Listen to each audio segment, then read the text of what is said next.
Welcome to Orange Crest. We're on the corner of Wood and Van Buren at Martin Luther King High in the land of the Big Eight, the CIF High School Football Game of the Week on Riverside TV. I'm Ghazal Hassan, Jeff Gorham alongside, and the matchup tonight, a very special Thursday night edition here in Week 10, the Wolves of King taking on the Sharks of Santiago. And Jeff Gorham, it's been a tough year for Pat McCarthy and the Wolves, but they want to close it out in a positive fashion. I'll tell you what, the Wolves have nothing really to hang their head over. They've had some very close games this year, but they're young, and tonight is going to be a good one because guess what? They're playing for nothing. Go out and be a giant killer. You mentioned they played a couple of close games. They lost in overtime to Riverside Poly, a 1-point loss to Elsinore, and a close loss to Corona. If you're Coach McCarthy and his staff, what are you telling these guys in the locker room before they come out for this one? Let it fly, guys. Let's put something together. Let's get momentum going into next year. We're a young team. Let's show them we're ready to play. Moving on to the Sharks of Santiago, they're just 5-4, but Jeff, that record a little bit misleading. Their 4 losses come to teams with a combined 33-3 record. As a result, they're ranked 5th in Division III, and they're just looking forward to the CIF playoffs. Oh, and they have every right to be. They had a very tough non-league schedule, and then the gauntlet of the Big Eight was Centennial, Norco, Roosevelt. Those are tough games, but I think they're kind of going to find their way and get it firing on all cylinders tonight. Bonus coverage at the home of the Wolves. It's King and Santiago coming up next, the CIF on Riverside TV.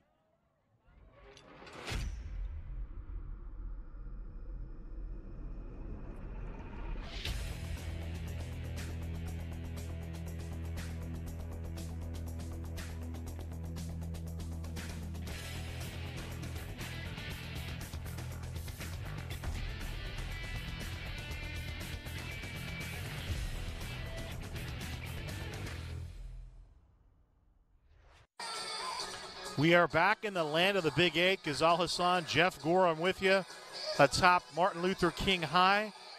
The toss has been decided, and the home team, the Wolves of King, will take the opening kickoff from Santiago. And good evening, folks. Back Week 10, Jeff, can you believe it? We're almost to November. It is the final week of the regular season here in the city of Riverside, Inland Empire football. Well, we've covered so many games from week 0, which I still don't understand, Ghazal. You're going to have to explain this to me in the offseason because week 0 is goofy to me. But 10 weeks of football, and we've had some great ones this year. It's been a tough one for King. The keys to the win for them, really, they want to finish a game. And we mentioned in the open, they've been close in a couple of games, but they have not been able to win. They were close against Poly. They lost a close game to Elsinore. They had a 10-7 halftime game against Corona, and then they were competitive with Roosevelt.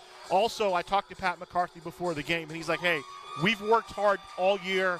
Just because we're 0-9 doesn't mean we're not going to get out and compete tonight. And then finally let it fly. He's got 14 seniors. It may be their last time playing football. So he said, hey, leave it all out there on the field. As far as for Santiago, they have playoffs to get ready for. They want to finish strong. They're 5-4. We mentioned in the open, their record a little misleading. 4 losses to teams that win 92% of their games. They have a senior class of 33, which isn't all that different than a lot of teams, Jeff, but 24 of them have come through the program since they were freshmen. And really, they just want to get it going for the culture. Scott Morrison, the head coach of Santiago, will get into that as part of the broadcast. He really believes in establishing a culture for the team, and that culture is, hey, we play 10 weeks, and our goal is to play in November. And I'll tell you what, his goal is right on task. Tough losses to Rancho Verde, Centennial, Eastlake, and Norco, but the gauntlet of the Big Eight will get them ready for those playoffs, Ghazal. Angelo Bayo tees it up for Santiago. Trey Anderson will field the ball at about the 6-yard line. And Anderson will be tackled over the 15. Making the hit on the play for Santiago is Luke Smith, the sophomore. And that's where King will tee it up 1st and 16. We'll get a look at their starting lineup. And they've gone very young. You mentioned it early. 4 of their 5 starting linemen are sophomores, all 5 of them back next year. Trey Anderson, Jaskar Rana, the only seniors. Joseph Ryan also at tight end. Dylan Kelly got a long look last week as well against Santiago. Looks like Nate Hernandez in there. He's also an underclassman as a junior. 1st and 10 from the 16 for King. Hernandez with the carry, finding some space, squeezing through. over the 20 and finally goes down over the 25-yard line. On the tackle for Santiago is Jack Wolf. Good tackle, but a great run here to kind of get King some momentum. Nice run and a first down here. So, wow, they marked it up, give him 11 yards on the play. Hernandez gets a first down. Great run there by Hernandez. They liked him. He's been battling injuries, though, all year. 1st and 10 from the 27 of King for the Wolves. Here's the give again. Hernandez trying that left side. Over the 30, down to the 32-yard line. Marcus Nesby steps up and makes the hit for Santiago. Secondary for Santiago, all seniors, all 2-year starters. One of the strong points of the team, 4 yards on the gain for Hernandez. And you're looking at Santiago right now. They're putting 5 on the line, going with those big defensive ends, trying to keep King inside those tackles. Ronnie Kaufman, bottom of your screen. Tight slot to the far side. That's Drake Dustin. This is Ryan Shudling in motion. Another handoff to the inside. Up to about the 33-yard line. Hernandez again making the play. Tackle on the play made by Adam Gliene for Santiago. Look at their starters. Santiago, a little undersized up front. They'll rotate 4 guys up there. The linebackers, we mentioned the defensive backs, Nesby, Wilson, Lee, and Wolf. It's a very strong unit for the Sharks. So a couple more yards on the play for Hernandez. It's 3rd and 4 for King from the 34-yard line. Give inside. Hernandez is met, trying to fight through. He'll maybe get back to the line of scrimmage. First man in there was Cody Blozel. Ryan Williams also in on the hit. Let's take another look. Hernandez, though, able to keep his feet up, keep moving. Didn't get much off the play, but he started off pretty well here tonight here for the Wolves. So Wolf and Lee back to receive the punt. Joe Ryan will kick it away for King. Ryan, the tight end, a defensive end, and a punter. Extremely versatile senior. Good kick. Fielded at the 30-yard line by Wolf. 45. And finally, DeGennaro will wrestle him out of bounds at about the 48-yard line. Boy, Wolf there stopped on a dime twice, Gazal. Decided to move, go inside, said, nope, I'm going to go outside, gets a couple yards there. Great run here as we see him stop. 37-yard kick, almost an 18-yard return as Ethan DeGennaro, one of the seniors, spins him down at the 49-yard line. And that's where the Sharks will start. The Sharks offense extremely potent coming in. They can put the points on the board, averaging 313.7 yards per game. They're led by their quarterback, the senior Nano Castillo. He's a 3-year starter for head coach Scott Morrison. Top of your screen is Tate Giles. He is dynamic in the open field. Gerard Gargalis right next to him. Split out to the bottom of the screen is Jackson Kurtz. Tailback is Vincent Packleb, and there'll be a timeout called on the play. Timeout called by Scott Morrison, and the Sharks get a look at their starting lineup. They had to make some adjustments. An injury early had made them shuffle their offensive line a little bit, but they do have 3 seniors returning. Packleb, the tailback, Giles, the wide receiver, other dynamic players. Also, we'll get a look at Garrett McMurtry. He's a senior running back as well, kind of a change of pace guy, as well as Nick Camarena. They're trying to get him back in it. He was supposed to be their lead tailback, was injured early in the year. They're kind of working him back as they move back to the playoffs. Yeah, they were talking about moving him all over the field offensively, right? Was also mentioned being a receiver at one. He'll play in the slot a little bit, but they want to take it slow. They don't want to ask him to do too much. He actually got into the game against Corona last week and carried the ball 3 times. From the 49, 1st and 10, Santiago. Play fake, throw to Kurtz. Kurtz into King territory at the 42-yard line. Kurtz will be tackled by Logan Diaz at the 42-yard line, 9-yard pickup on the play. It's always nice when you have a big target like Kurtz. Look at him. He's a big fella out there on that end. Trips to the top of your screen, Kurtz to the bottom of the screen. Packleb, the tailback. Give to Packleb, right up the gut, find some space. Down inside the 30. Ethan DeGeneres with the tackle for King. It's about a 13-yard pickup on the play for Packleb.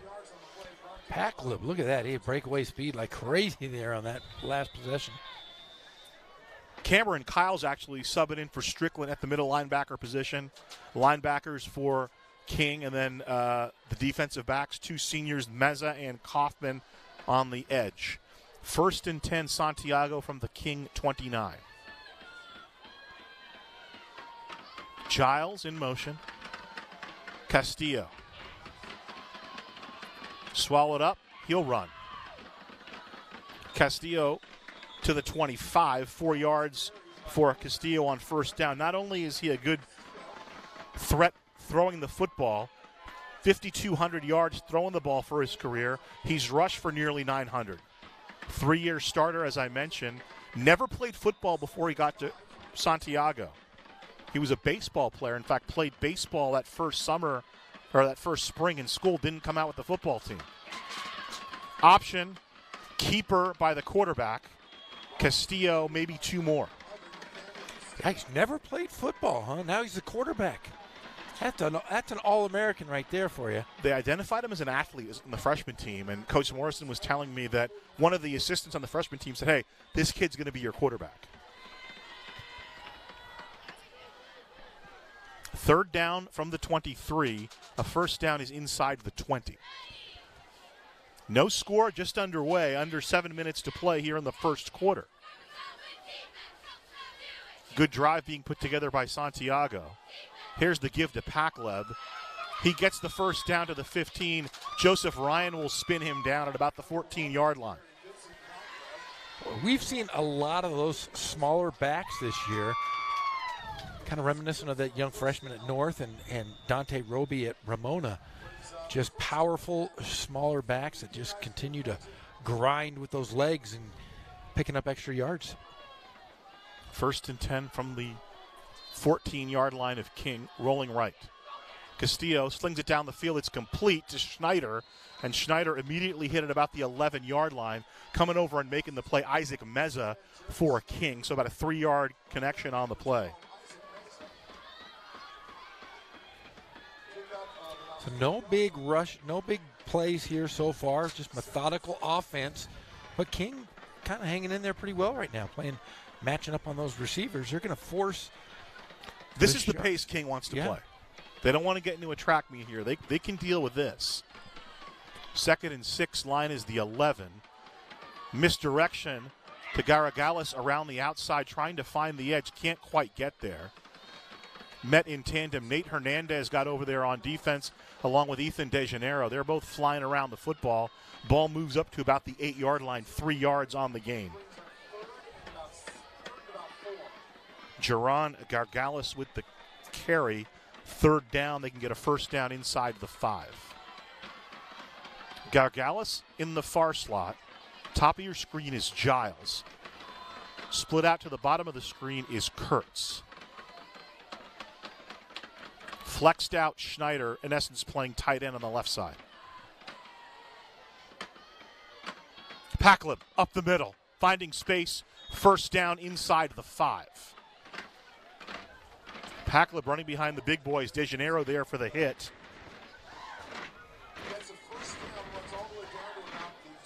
As they go up to the hurry-up offense here, trying to throw King off of the rhythm here, playing great defense. 1st and goal. Packleb takes it the rest of the way. Touchdown, Santiago. Methodical drive by the Sharks, Jeff. That was impressive. They moved 51 yards down the field. They jump out on top, 6-0. 51 yards, like you said, but they didn't score quickly. A lot of time off the clock. Pretty solid defense from King. Didn't give up any home run balls and any breakaways, so good start for both teams here. 8 plays, 51 yards, resulting in the touchdown. Here's Bayo on to kick it. And it's good, 7-0.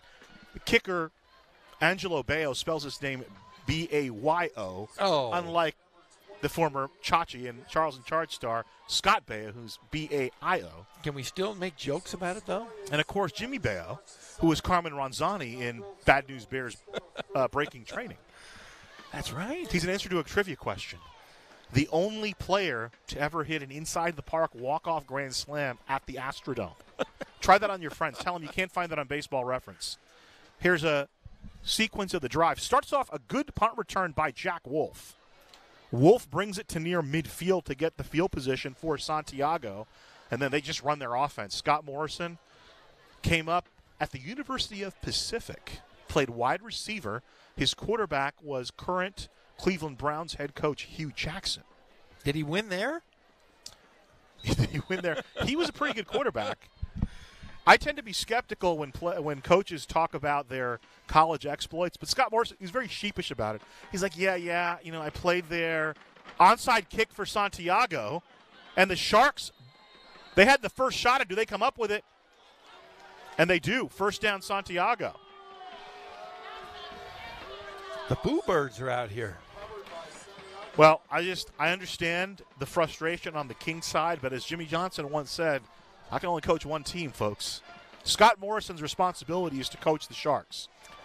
And his responsibility is to win the game first and foremost, and second, to get his guys ready for the big picture. And that's the catch-22, because I talked, we talked to Scott Morrison. He's one of those guys that gets it. He understands it, but he's got to prepare his team. You have to, especially when you play every single week. You're playing against the Centennials, the Norcos, the Roosevelts. Packlib running the sweep to the outside. Makes somebody miss, and he goes down inside the 45 to about the 41-yard line. 7 more yards for him. When I was talking to Coach Morrison about Vincent Packlib, what he said is he's got great balance and got great core strength. And he's hard to tackle because you can't really square him up. It's hard. You notice he's got those kind of side angles, almost like a martial artist. He doesn't move. He runs north-south, but he's kind of moving like a cobra almost as he's uncoiling into the offense. 6-yard gain, 2nd and 4 from the King 41. Packlib again. Initial path is blocked. He'll go down to the 40-yard line. Flag comes in from the backside. Tackle on the play for King is made by Jordan Parrott, the senior defensive end, and we'll sort out the flag. It'll be a hold, it looks like, against Santiago. Our officiating crew tonight, Rich Robbins back at referee as we get another look at the play. Just watch that balance. Parrott just there waiting for him. Good job underneath on the contain for Logan Hancock for King as they'll march the penalty off against the Sharks. So Rich Robbins is our white hat tonight, Jeff. Mike Bumberger, the umpire. Your good friend Raymond Triplett, the headlinesman. Rob Robbins, the line judge. The back judge is Mark Chisholm, marking the old Chisholm Trail here at ML King. Now, Chisholm, he's the guy I've talked about over the weeks. Doesn't he have the whitest hat ever? He's the guy, huh? Man, there isn't. I'm telling you, he must chalk it every single week. Ball back in Santiago territory at the 49, 2nd and 14. Here's Kurtz coming in motion. High snap. Pressure. Ryan comes in, but the underneath completion to Packlib, and he'll get all that penalty yardage back and more. Vincent Packlib up inside the 30-yard line. Ethan DeGennaro, the man on the spot for King. They'll mark him, looks like right at the 30. And I'll tell you what, though, you watch on the replay here. Nano was on his heels and throws a BB shot as you watch here. He's on his back heels. Packlib is everywhere. He's like the little boy in the bubble. You can't touch him. He's just got this barrier around him. 1st and 10 from the King 30 for Santiago. Castillo flushed out. He'll run. Castillo to the 20. Castillo dives down at the 10-yard line. Parrott combining with Dalen Kyles on the stop. About a 20-yard pickup for Castillo, who now has 26 yards on 3 carries. So Castillo, for his career, over 900 yards on the ground. So a couple of playoff games, he may be able to be a 1,000-yard rusher as well as a 5,000-yard passer. They marked it at the 11. First and 10, Santiago. Castillo with time over the middle. Touchdown! Tate Giles reels that one in, the senior wide receiver, and Santiago leads 13-0. You know, Gazal, we've seen a lot of high school football this year and the last 3 years here in Riverside. And I will say this, I have yet to see a quarterback throw that hard. I mean, he throws it full stride as hard as he can. He's got a cannon of an arm and threw it right between about 3 guys there. Castillo with his 12th touchdown pass on the season.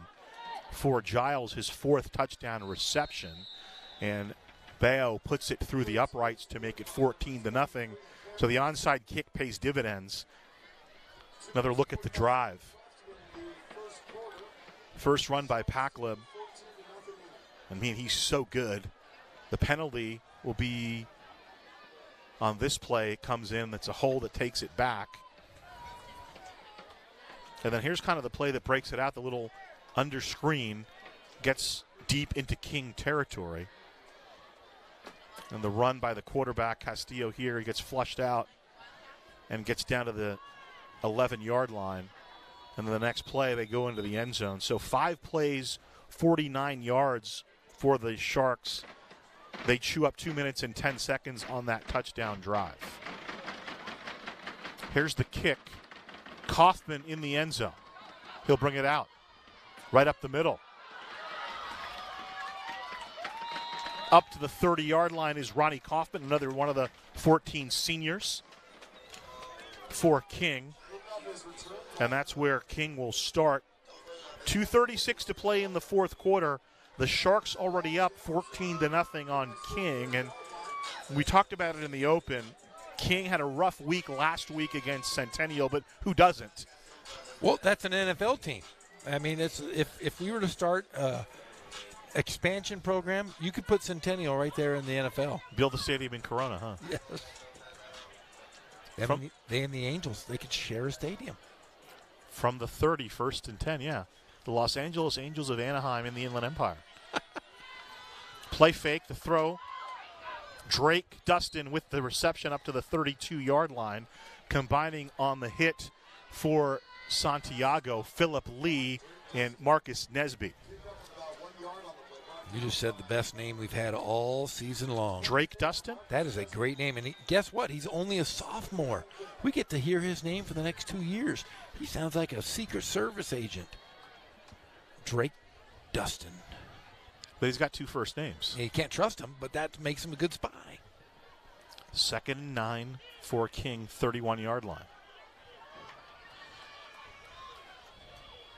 Here's Ryan. Resets. Anderson now in motion for the Wolves. They give the ball to Anderson on the end around, trying to get the corner, and he will not. A convoy of white shirts around him. The man on contain there defensively was Ryan Williams. Getting up from the bottom of the pile, cornerback Mike Wilson. And also with his nose around the football for Santiago, Blake Simpson. 2-yard loss on the play for Anderson. Ball back inside the 30. So Trey loses 2 on that play. It'll bring up 3rd and 11.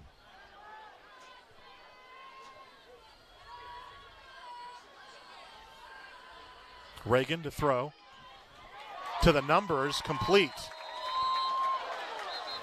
Dustin Drake gets hit out of bounds and a flag comes in. Philip Lee on the contact. Complete up to the 41-yard line, 13 yards on the play, which is good enough for the first down, and they'll get 15 more. You know, the best play, though, after was watch the save of the TV on the sidelines is caught by the backup quarterback, Isaac Mesa. Good save with the television on the sideline. Just saved King probably $1,000. So the ball now traverses into Santiago territory at the 44. 1st and 10 King. Trey Anderson out to the top of the screen. Split out to the near side is Austin Stark.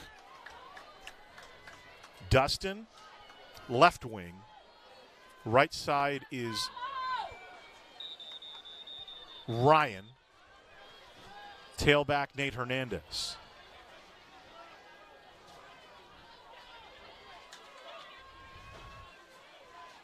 Drake in motion, and how do you do? Hernandez is met very rudely in the backfield by Cody Blowskull. Good golly, what a great rush there by the Sharks. Cody Bloxel makes the tackle. Coming into the game, had 29 tackles, made a big play there. 2-yard loss for Hernandez. 2nd and 12. Line is the Santiago 46 for King.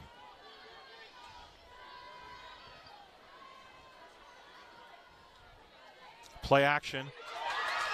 Slant route complete to Ryan. Ryan down at the 32. So a 14-yard pickup and a first down. That quick slant works to the tight end. It's a play that tends to work every time. Great play call there. It's going to spread that defense. Maybe now King can run off tackle, get some yards here, make that defense in the secondary honest. Officials caucusing. End of the first quarter. So the first quarter comes to an end with the Sharks leading 14-0, but King driving. Hey, we've got the Mariachi Festival, Gazal. November 10th, Riverside Municipal Auditorium. Come out. Music, food, fun. The annual Riverside Mariachi Festival at a new location. I know Jeff Gorham's going to be there. I'm going to try to make it out myself as well. Oh, man, I'll tell you what, there's nothing better than some good mariachi music and lovely beverage and some good nachos. Is there anything better than nachos? Honestly. Nachos are pretty good. Simple food, but anytime you pour a good congealed cheese over some chips with a little salsa, nothing better. Nachos are pretty good.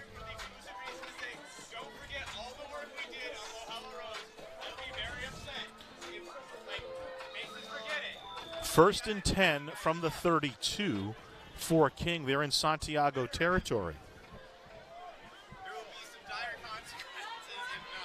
7th play of the drive. Play fake, throw to the outside, incomplete. Intended for Dustin Drake. First incompletion for Reagan on the evening. He's 3 for 4 through the air. Just a sophomore. Last week, both these teams in shutouts. Santiago on the right side of theirs and Centennial putting King on the wrong side of theirs. Centennial's defense, they're getting ready for that playoff run. Ultimately will end up them squaring off with either Mater Dei or St. John Bosco. 2nd and 10 here from the Santiago 32 for King. Good sustained drive for the Wolves. Throw to the outside, Ryan with the reception. Dragged down inside the 25. Making the tackle for Santiago is Philip Lee, one of their senior leaders, 2-year starter. So mark it to the 25-yard line, 7-yard pickup on the play. Utilizing those big receivers there. And Joseph Ryan, a very, very great hands there. Strength after he catches the ball, too. King, one of the few teams we've watched that still uses a tight end. And they got a good one. Starks, nearest to you in the near slot is Anderson. DeGennaro is the fullback on the play as Reagan's under center. Turn and give, running to the right side. This is Hernandez, gets inside the 20. He'll be stopped inside the 20 by Enrique Marrero. Yeah, tomorrow night we might see a couple tight ends. When we got the big, this is kind of a big rivalry, and two teams vying for second place is North Poly tomorrow. Second place in the Inland Valley League. This should be a fun one. So first down to the 20 of Santiago. 10th play of the drive coming up. Starks split out to the far side. Far slot is Drake.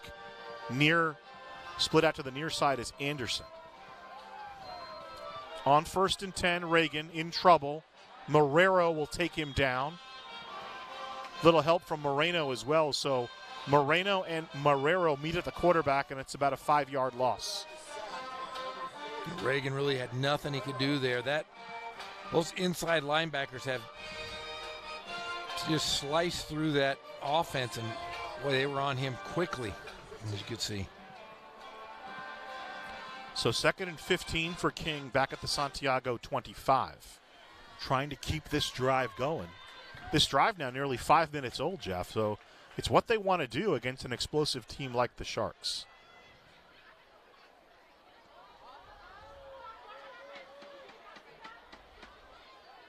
Hernandez, the tailback. Anderson, toe tap, will dance and gets flung down. The ball's loose on the turf. They're going to say he was down at the 21-yard line. Yeah, that's a good call. Tackle on the play by Ryan Williams. Pass complete to Trey Anderson. We'll say it's a 4-yard pickup.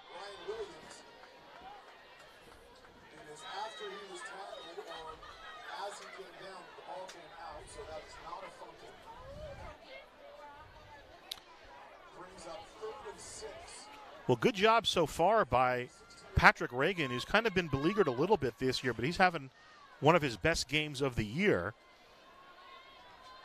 He's 5 of 6 through the year unofficially for 45 yards here in the early going. Reagan to throw, looking for the end zone. Too much room, was looking for Hernandez in the corner, incomplete.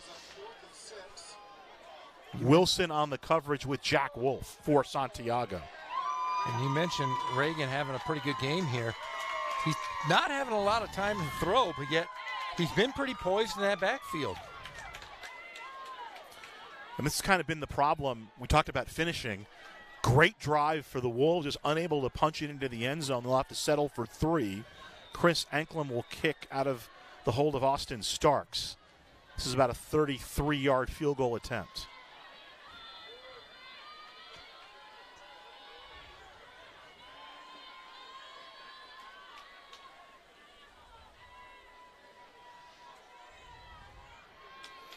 Gets it away, and it's good. So at 8:46 of the second quarter, the Ziggy off the board for the Wolves as Chris Anklem booms through a 34-yard field goal. Hey, it's the first time they've scored in 2 weeks. You got to feel good about that, and they're playing pretty good defense. They just aren't putting the ball in the end zone, but they've made pretty good drives. Significant time off the clock. Just hasn't resulted in touchdowns, but right there, a good kick from the young man.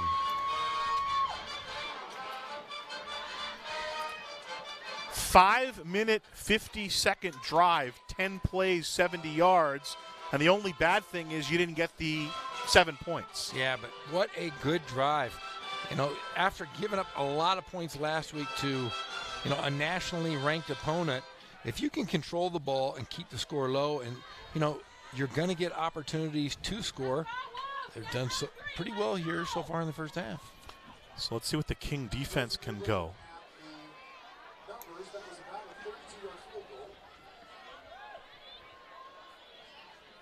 Wolf back with Nesby. And I believe that's Luke Atwood back deep for the Sharks. Anklem to kick it away for King. 14-3, Sharks lead the Wolves. 8:46 to play in the first half. Nesby with the return. From inside the 5. Met by a convoy at about the 25-yard line. That's where they'll mark it. And that's where Santiago will start their 3rd drive of the evening.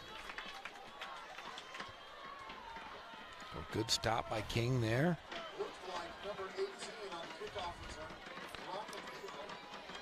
Sharks mentioned 5-4, but ranked number 5 in Division III.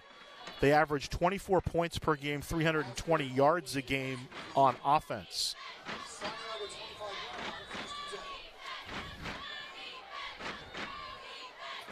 Castillo, 52.5% completion percentage coming in. He's thrown his 12th touchdown pass, and he'll complete to Giles, the 25. Giles up to the 30. Tackled there by Rana, maybe got up to the 31-yard line. That's 6 yards on the game. Brought down by number 3, Jasper Rana. That's a pickup of about 7 yards on the play. So now Castillo 5 of 6 through the air for 60 yards. 14-3 Sharks lead. 2nd and 4 from the Santiago 32. Trips to the far side. He'll throw to that side. Kurtz with the catch. Kurtz hurdles up over the 40-yard line. He's tripped up there at about the 42. Dalen Kiles was the first man to him, so call it about a 10-yard pickup. I'm still shocked as we watch here. The velo, as they say in baseball, the velocity of the ball coming off of Castillo. Man, he throws a hard ball. Mentioned he never played football before he got to Santiago as a freshman. He was a baseball player. And in fact, after his freshman year, he spent the spring playing baseball. Didn't really join the team till that summer of his sophomore year and won the starting quarterback job. Here's the give up the middle. And into King territory is Nick Camarena. So 11 yards for Camarena on the play. And it's a first down Santiago. They're nursing him back from an injury. He was hurt in the opening game of the season. But last year he had 454 yards, averaged 6 yards a pop. So they'd like to have him available as a change of pace, kind of a more physical runner than Pakleb out there. But if you have both of them, obviously makes the offense that much more potent. First down at the King 49. Camarena, again, just lowers the shoulder and just bowls forward over De Janeiro to the 42-yard line of King. 7 more yards for him. I would have to say that that young man has spent a lot of time in the weight room as we've seen him just plow through guys. You kind of have the big play back in Pakleb, and you have the north-south Mike Allstott kind of guy exactly. in Camarena. 2nd and 4 officially from the King 43. I prefer John Riggins. It's a little too old school. Even Allstott's old school now, though. He is. We're getting old, Jeff. Here's Castillo flinging. Complete. No, incomplete. Kurtz had it and couldn't hold it. That looked like he snared that one, Jeff. He did. I think it went right through his hands. So there's a Kurtz on King, and there's a Kurtz on Santiago. Anthony Kurtz for King, number 51. And for Santiago, Jackson Kurtz. If I give an Apocalypse Now reference at some point. 3rd and 4. Option. Castillo with a pitch. Pakleb is going to get stopped, and there'll be a flag on the play. Making the stop for King was Logan Hancock, the sophomore. And they'll tack some yardage onto that one. That'll be probably at the 25-yard line. That's a tough call. I don't think he was trying to do anything. No. I agree there. It's just one of those things where you're kind of in momentum, and inertia carries you out of bounds. And do you like that? Used inertia. You're a teacher. There it is, right there. Yeah, that's what. That's what. If he just stops without throwing him down, he doesn't get it. Yeah. First penalty called on the Wolves. 15-yard mark-off will move the ball inside the 30-yard line to the 27.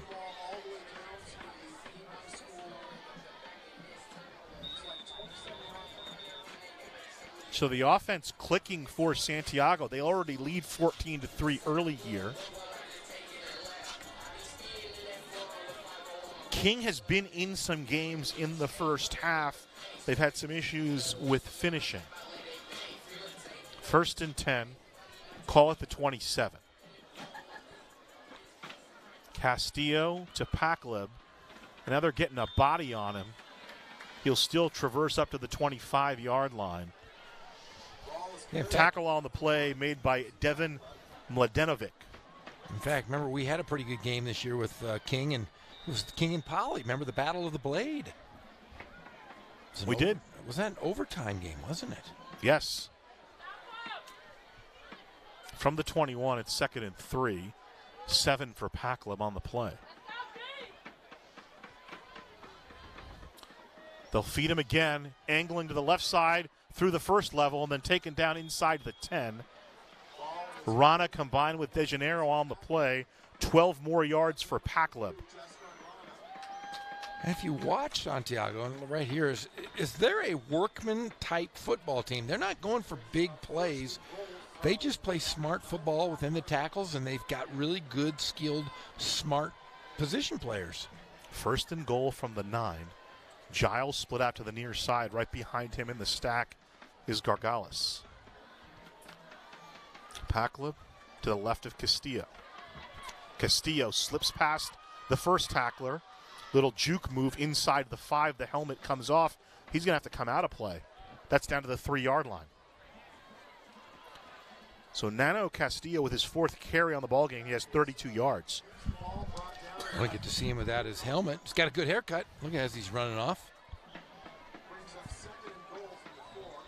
So with him leaving, we'll got to look at Brandon Arambula. He's the backup quarterback. He actually got into the game against Corona last week, went 5 of 7 for 82 yards. He's a junior.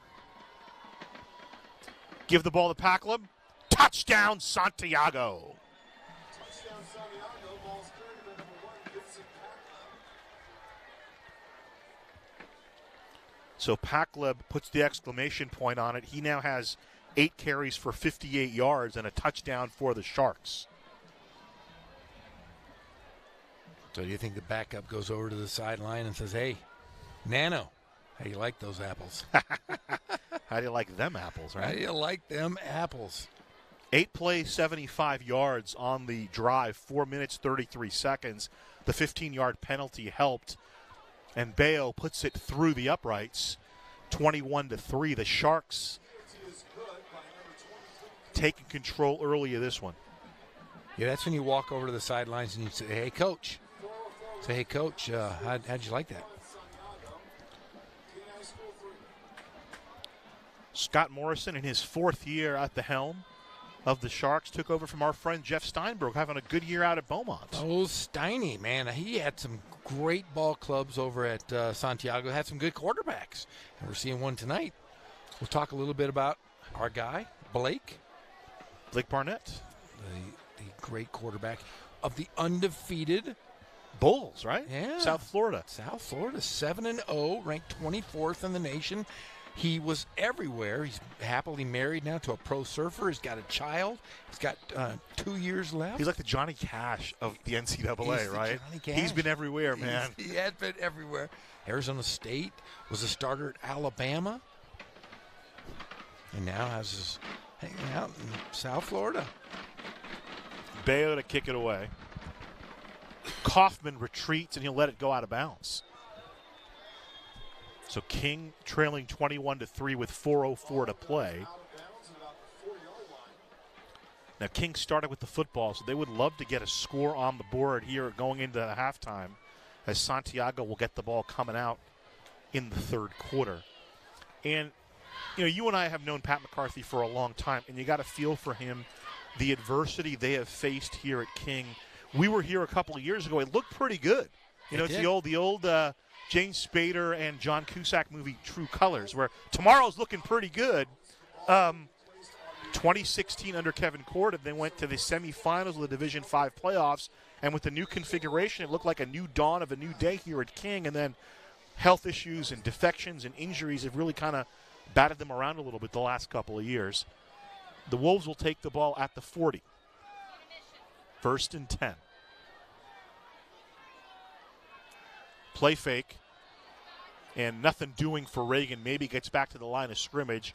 Seamson combining up front on the hit for Santiago, along with David Castaneda. Coming down the smokestack was Bloxel. Bloxel almost had the initial hit from his defensive end position, but Reagan did manage to make something out of it. Brought down by number 40, Enrique Marrero. Well, they're giving it to Marrero. I saw 35 and 44. 2nd and 10 coming up. 34, David Castaneda. And it looks like number 35, Blake Stevenson. Play fake. Reagan calls his own number and didn't fool anybody. That time, coming from behind, Bloxel wasn't going to let him get past. Maybe gets a yard on the play, 3rd down. Brought down by number 34. You know, when you play teams that are, you know, great athletes, and we've seen it in basketball, we've seen it in football is you say, we're not going to make the best player beat us. We're going to make everyone else beat us. And putting a lot on the shoulders of that young sophomore quarterback, that's tough, but they are making him beat them, not everybody else, as we can see so far here tonight. So Reagan did manage to get back to the 41. It's 3rd and 9. And Pat McCarthy wants to talk it over. He'll call a timeout. And to get back to our point, talked to Pat McCarthy before the game. You were there as well. And he's proud of his team. He said, we want to go out. We want to play tonight. Obviously, we play to win.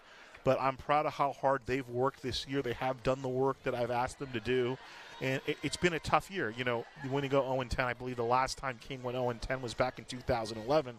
But they've built something. They have some young guys ready to come back next year and hopefully give it a go. And just this league is so tough. And, you know, Santiago, we were talking about our friend Jeff Steinberg earlier. We get a look at the King huddle there. You know, Coach Steinberg did a great job here. But before the reconfiguration of the playoffs, you're playing for 3rd place, in essence. Yes. It's Centennial, Norco, and everybody else.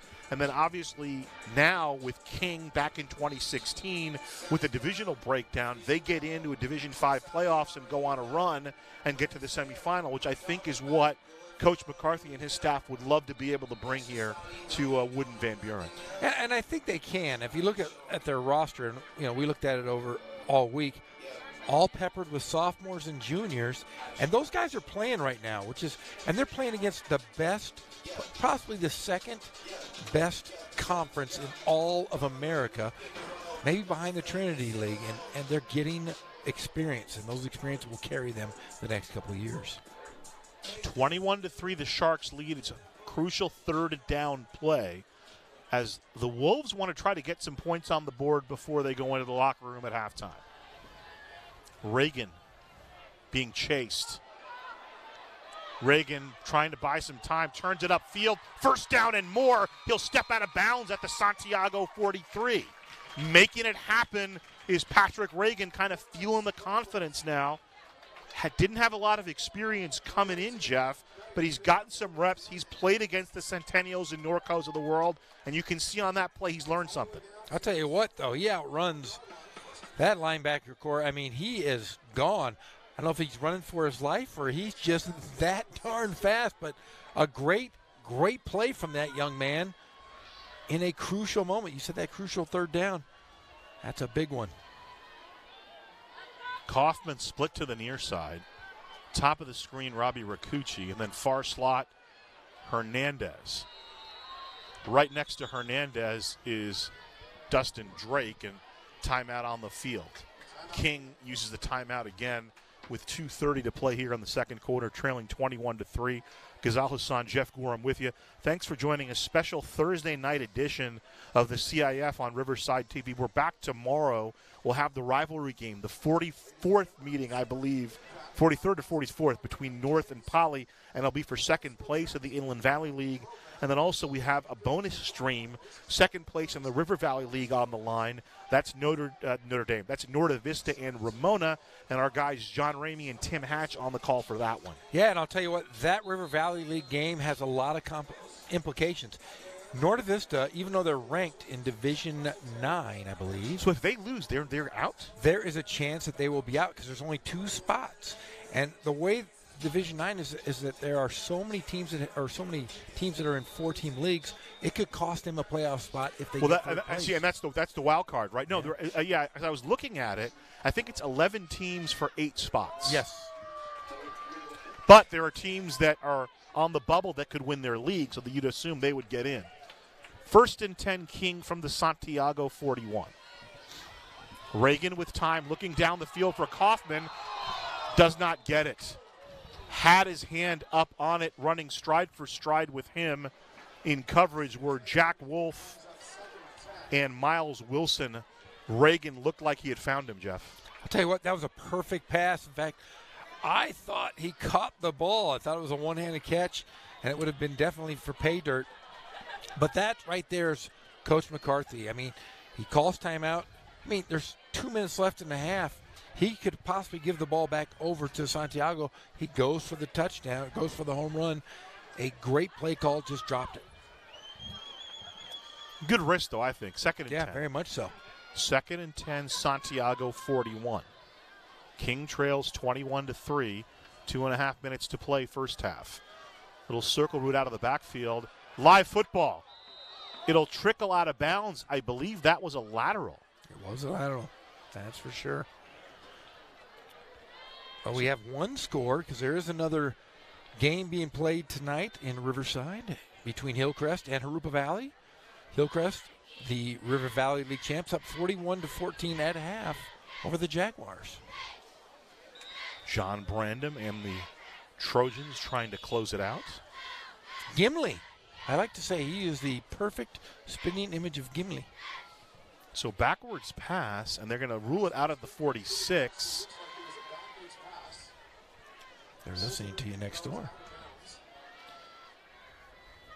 The relationship between play-by-play guys and PA guys is kind of like Jerry Seinfeld and Newman a little bit. Hello. Kind of a begrudging acceptance, I guess. No, they're good guys. We always joke around with them before the game. They gave us their official card, too, with all the officials' names on it. They're like, he's like, I've already read it. You can have it if you want. And we posted it up here. Yeah, we've seen this crew. We've been on for 11 weeks. We've seen this crew, I want to say, at least 8 times. And you've known Mr. Triplett since you were a young lad, no? I've known Mr. Triplett since I think maybe before I was born. That's how long I've known him for 40-plus years. Wow. Was he a coach? He was a coach. He was a youth coach, but his son, Ray Triplett Jr., was a great basketball player at Arlington High School, and he refereed a lot of my dad's games when he was at Novi and La Sierra and ref my games. Threw me out of a few games. 3rd and 15 for King from the 46 of Santiago. Here comes the pressure. Reagan down the field. Complete, short of the first down. Reception made by Ronnie Kaufman. He held on to it that time. It'll be 4th down from the 32. They'll need to get over the 31 for the first down. By number 24, Marcus Nesby. That's the ball all the way down to the Santiago 32-yard line. 4th and 1. They'll reset the football with 1:45 to play in the first half. King going to go for it. Why not? You're 0-9. Let's let it fly. Give. Tailback. He's going to be stopped. Ball will go over on downs to Santiago. DeJaneiro got his number called, and the white shirts were laying in wait. Santiago football. A school of sharks. Is that a feeding frenzy? That's exactly what it looks like. Chum, right there. We should have played the Jaws theme.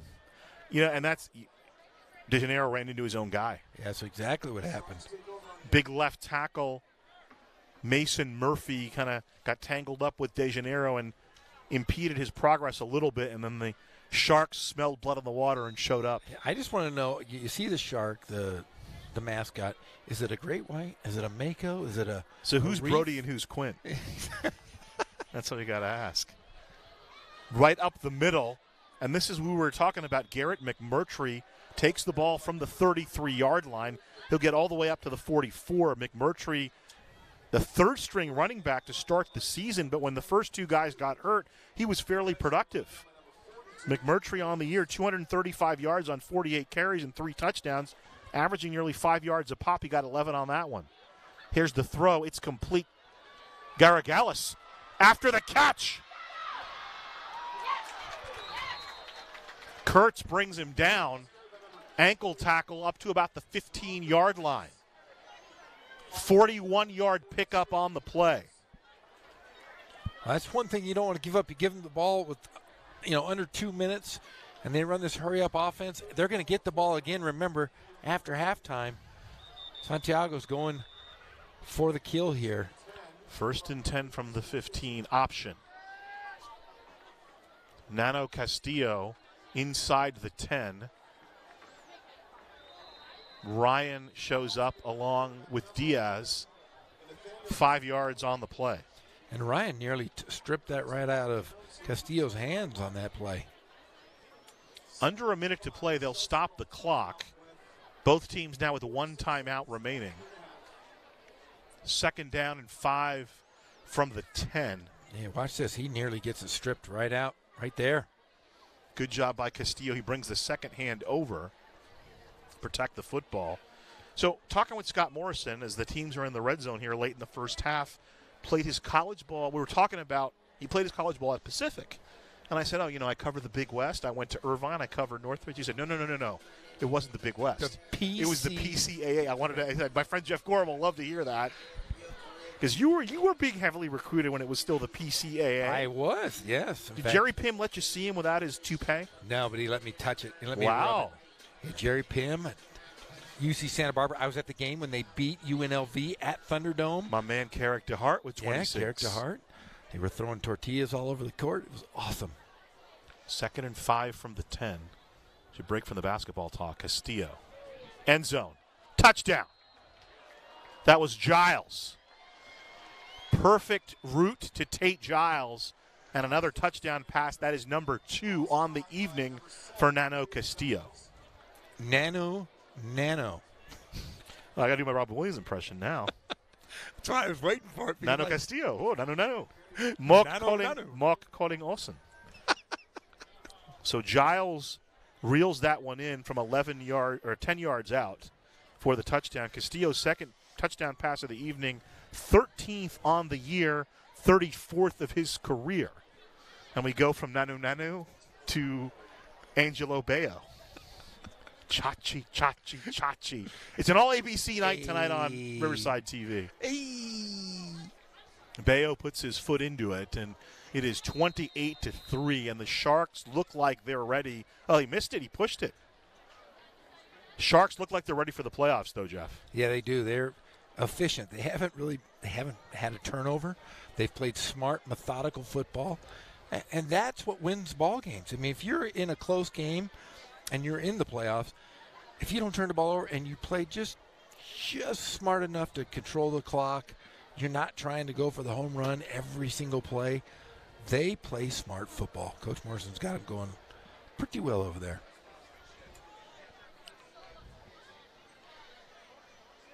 So 27-3 is the score as he misses the kick. So if Al Molinaro was here, he would say, Chachi. How could you miss that kick? God rest his soul. Or Pat Morita. Of course, yeah. Early on. And later on. Al Del Vecchio. He was from Wisconsin. Bayo puts his foot into it. The actual actor was from Wisconsin. Here's Anderson from the 2, dancing to the outside. Now I do have to mention this because we're old TV fans, right? And sure. A couple of weeks ago, you sent me a picture of you and the great Donnie Most because you said he was going to be at some club in Los Angeles. One of the 2 men in that picture has still got it. It was Elijah Rock and Donnie Most. They played at the Catalina Bar and Grill, and they played old crooner stuff. It was a lot of Bobby Darin, Sinatra, that kind of stuff. Great show. You should bring the wife next time. But I thought Anson Williams was the crooner on that group. Yeah, little did you know. You learn something new every day. I thought Potsy was the singer. Didn't Potsy have a hit? He did. I think he did. From the 23, King. Reagan thrown to the outside, throws the out to Anderson, makes the catch at the 30. Anderson got some room, got a block ahead of him. Anderson will dance back to the inside, and he'll be tackled inside the 30. Coming up and making the play for Santiago is Blake Simpson, their stud linebacker, but the gain all the way up to the Santiago 25 with 19 seconds to play covers 50 yards. Nice run and catch by young Trey Anderson. Reagan will now clock it. After they reset the football, they'll have 14 seconds, take a couple of shots at the end zone. Boy, what a great run. But an even better is Blake Simpson. Man, he was like a bull shark coming from behind and grabbing him. Sharks hunt, man. That's what they do. It's Shark Week here on Riverside TV. All the metaphors are out, Jeff Gorham. Well, bull sharks do live in rivers. Maybe it came up the Santa Ana. From the 25, it's 2nd and 10 King. Score would be immense for the confidence of this young Wolves team. Looking for Anderson. Putting it under, nearly intercepted. On the ball is Marcus Nesby, and he's the ball hawk in that Shark secondary. Nesby this year has 4 picks for 109 yards. He had 3 last season, was a returning starter. Over his last 2 varsity seasons, that is his 17th pass defensed. Yikes. The guys in the truck are probably, they were asking, about the mascots. I said, well, they're the Sharks. I'm just glad that the King aren't the Seals. Oh, that'd be ugly. That would be really, really ugly. Guys in the truck know what I'm talking about there. I know it. Last play, presumably, of the first half. There's 9 seconds to play. 28-3 Santiago looked very impressive here in the first half, but Kings trying to muster a little bit of resistance. Reagan in the pocket, throwing deep. In and out of the hands of the intended receiver, Hernandez in the corner. But the good news is they'll get another play. Only 3 seconds run off the clock, bringing up 4th down. I like the confidence of Patrick Reagan, though. He can throw a good ball. And they're going to come out and try to score. They're going to kick a... 7 of 11 through the air is Reagan. And doesn't he look like a completely different player than we saw against Pollard? Yes. I mean, that's what 5 games does for you. Man, alive. The confidence in his standing in that. And he's not being given a lot of time to throw, but a lot of confidence. He throws a good football. And to be fair to him, the Santiago defense isn't big, but they're really fast. Very quick on the outside with those linebacking core. There's a 43-yard field goal attempt for Anklin. I believe his season long is 40. Movement. It'll move a little bit closer. Other thing about this game, it's been fairly clean. We've had 3 or 4 flags. That's flag number 4. Second on the Sharks. Yeah, under an hour in the first half. Especially with both teams throwing the ball a little bit. So it'll be a 38-yard field goal now for Anklin. Now I feel bad for the kid because he was going to kick a 40-yard, and now it's 30. He's done that, been there, done that many times. That's easy for him. I wanted to see him break his own record. 38-yard attempt. Blocked. Live football.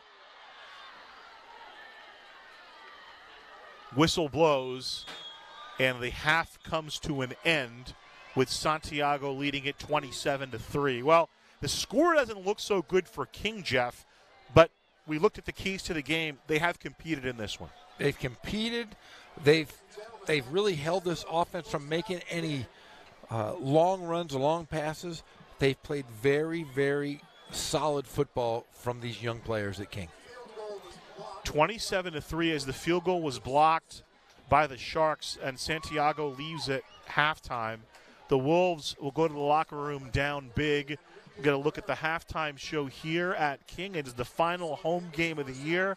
A great venue here in the city of Riverside, the campus on the corner of Van Buren and Wood. We are in Orange Crest here in the city of Riverside, and the band coming out. We'll step aside for a few moments. We'll let you watch the band for a little bit. We'll run some ads, and then Jeff and I will come back and we'll recap the first half and reset the second half for you. It is 27 for Santiago, 3 for King. It is Week 10 bonus coverage of the CIF on Riverside TV. We're right back.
Got junk too big for the trash can? Then call 311 to schedule a bulky item pickup. Riverside residents get 2 free pickups a year, but you gotta follow 3 simple rules. Bulky items must be curbside by 5:30 a.m. the day of your pickup, light enough for 2 people to lift, and the total volume can't be larger than 8 foot by 4 foot by 4 foot. If you got a lot of junk, check out our bulky item and e-waste drop-off events held several times each year. Bulky item pickup. Call us today and we'll haul it away.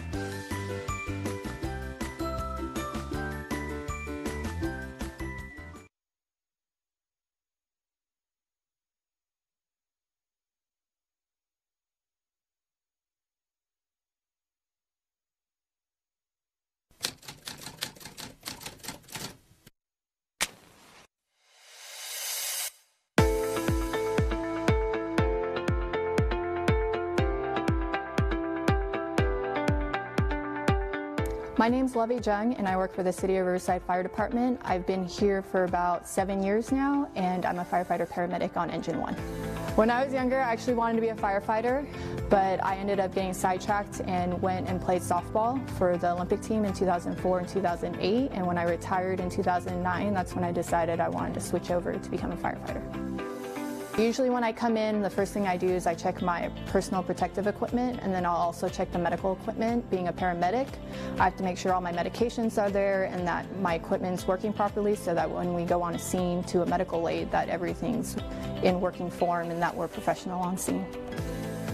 If I were to describe my job in one word, it would be adventurous.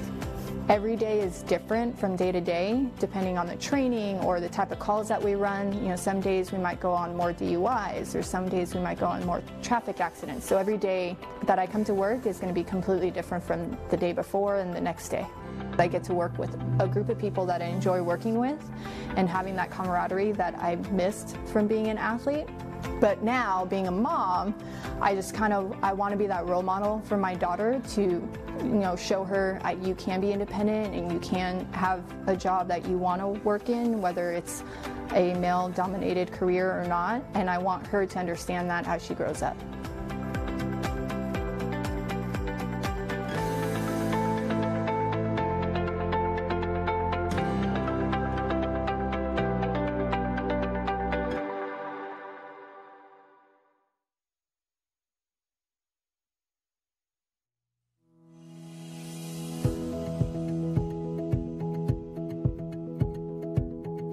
We need to make sure our seniors are safe with consistent, proper nutrition and healthy foods delivered to their homes.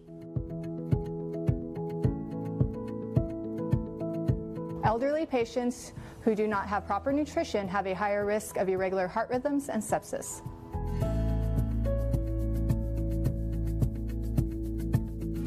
Riverside's Meals on Wheels program can always use your help. If you can volunteer or donate, you can visit our website and get more information how you can participate, and we thank you.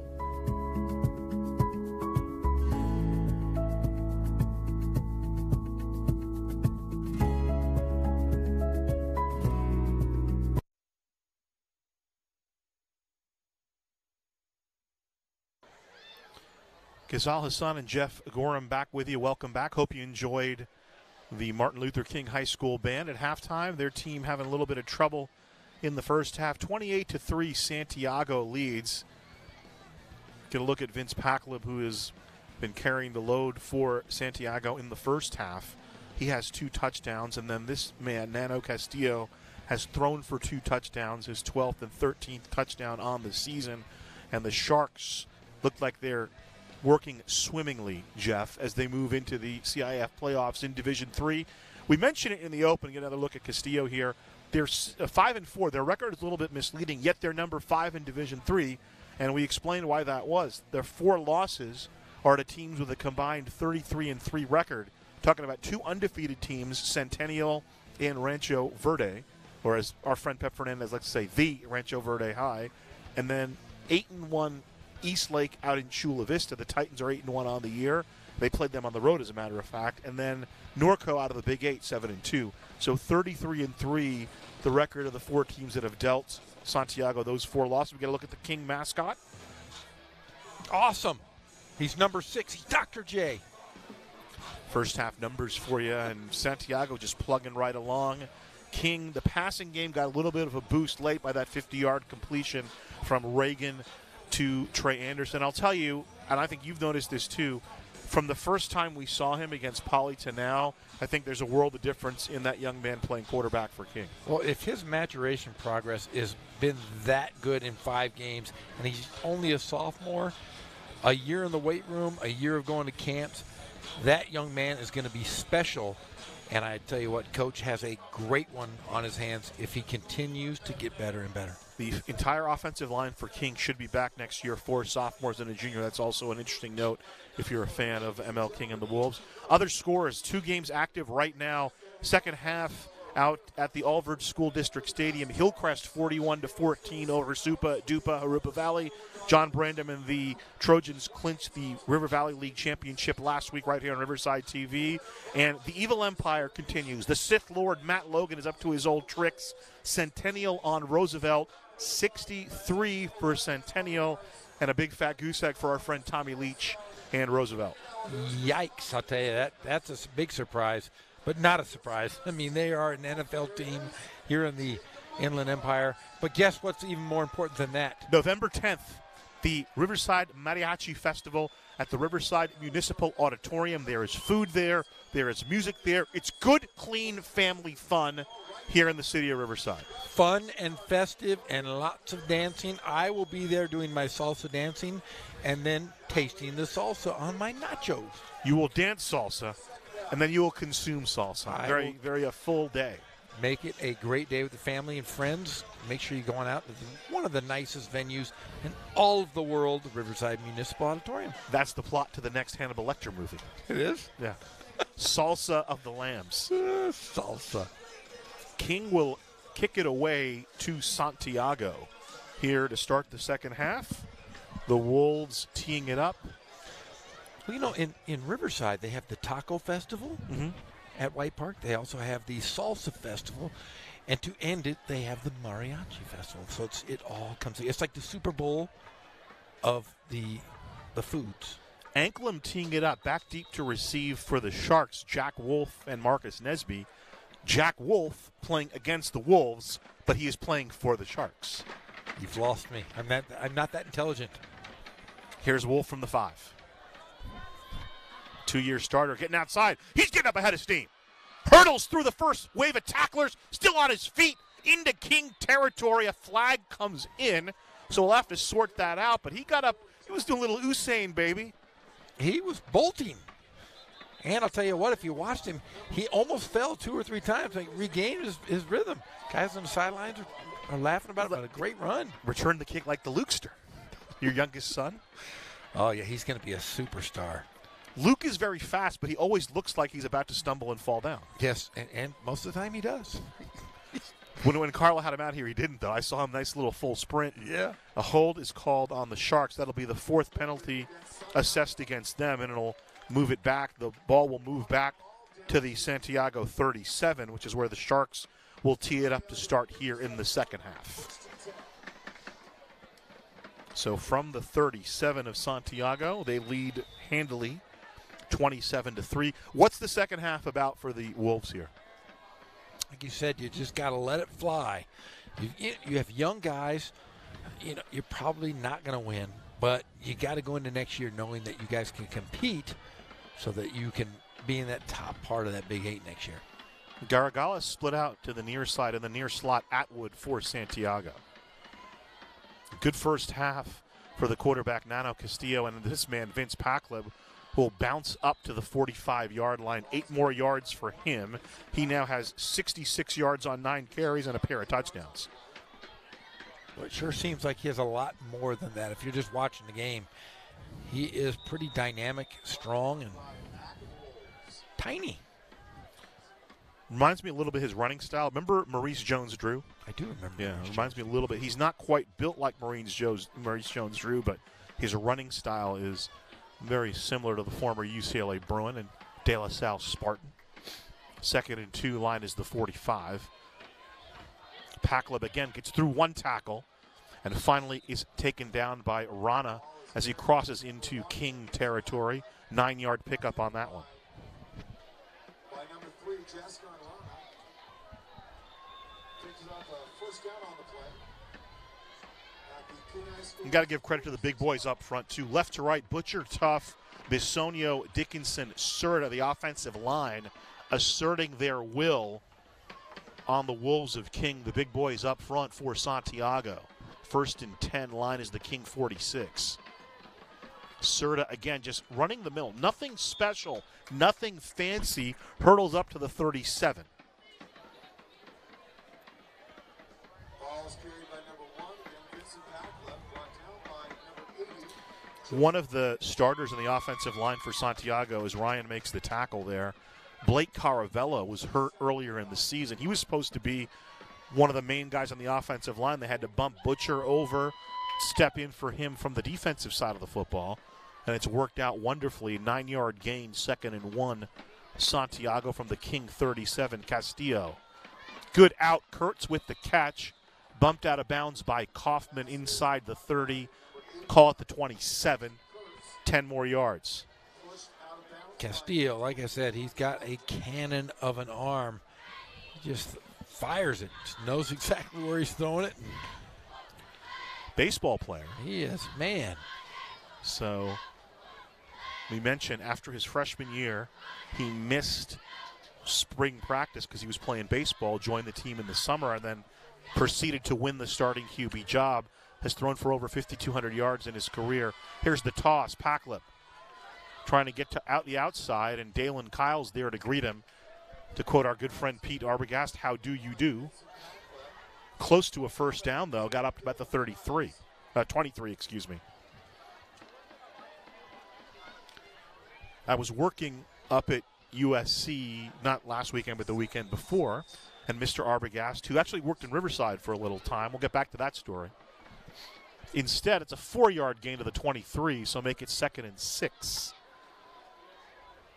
88 yards on 12 carries for Packlin. Tick down the 9 minutes to play here in the third quarter, 27-3 Sharks. Over the middle, incomplete, in and out of the hands of Jeremy Schneider. And 3rd down coming up. Castillo now 9 of 12 through the air, 131 yards and 2 touchdowns. Very efficient evening for the senior. And very efficient. That might have been his, not his finest pass of the night. But a little bit behind the receiver. But very good play call by the Sharks. Scott Morrison, the head coach, calls the offensive plays.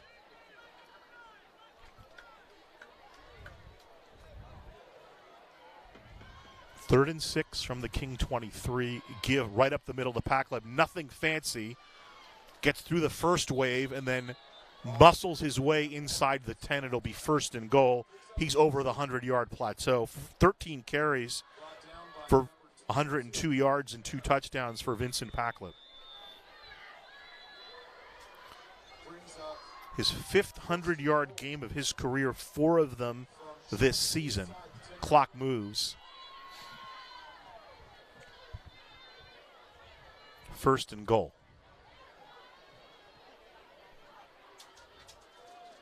Castillo throwing. He'll just run it. Oh. And he'll take a big lick inside the 5.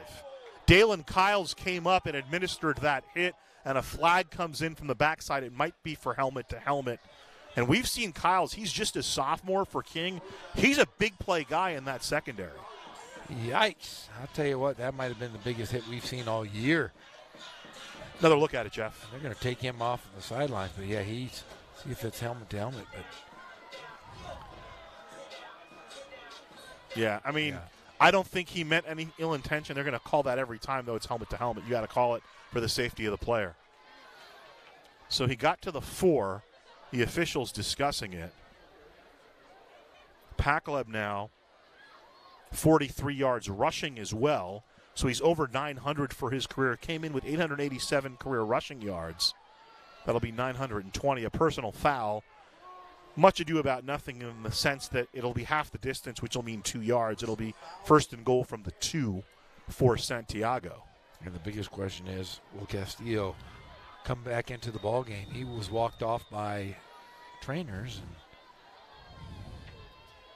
And looks like the backup quarterback, Brendan Arambula, the junior, 5'11", coming into the game, has thrown for 95 yards. He came in for a play earlier when Castillo lost his helmet. First and goal from the 2 for Santiago. They already lead 27-3. Pakleb, touchdown number 3, as the Sharks find the end zone again. Pakleb, his third trip to pay dirt, and it's 33-3 Santiago. Now, once again, the backup quarterback comes in and scores a touchdown. That's when you run over to coach and say, hey, how you like that? Not fair for old Nano Castillo over there. Gotta buy him lunch tomorrow. Mr. Bayo on. We've seen Charles in charge. Could we see Angelo in charge? That could be a nice spin-off. And that's good. He redeems himself from the earlier miss, 34-3 for the Sharks. So Pakleb, I mentioned, his 4th 100-yard game this year, the 5th of his career, with 3 touchdowns tonight. He now has 10 on the season. Another look at that drive. Castillo throws the out to Kurtz, knocked out of bounds there by Kaufman, and the toss. Pakleb is just so good, so low to the ground, good balance, can roll off the hit. There's the hit by Kyles. Pakleb again. He'll make it 1st and goal, as a convoy of tacklers needed to bring him down. And then here's the play that drew the flag. Castillo going for the end zone. Kyles comes up and helmet to helmet. And then the touchdown run by Pakleb to cap it off.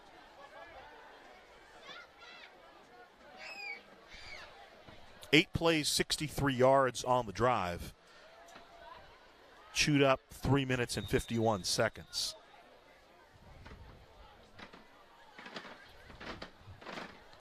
Santiago kicks off. Trey Anderson, Ronnie Kaufman deep for King. 7:58 to play, 3rd quarter. Bayo. Anderson from the 11. Trying to get outside, nothing doing. King will start from the 20. All-time series, Santiago dominating. King knocked him off a couple of years ago here late, 27-24. They also knocked him off here in 2010 as another flag comes in. But since joining the Big 8, Santiago has had the upper hand against the Wolves.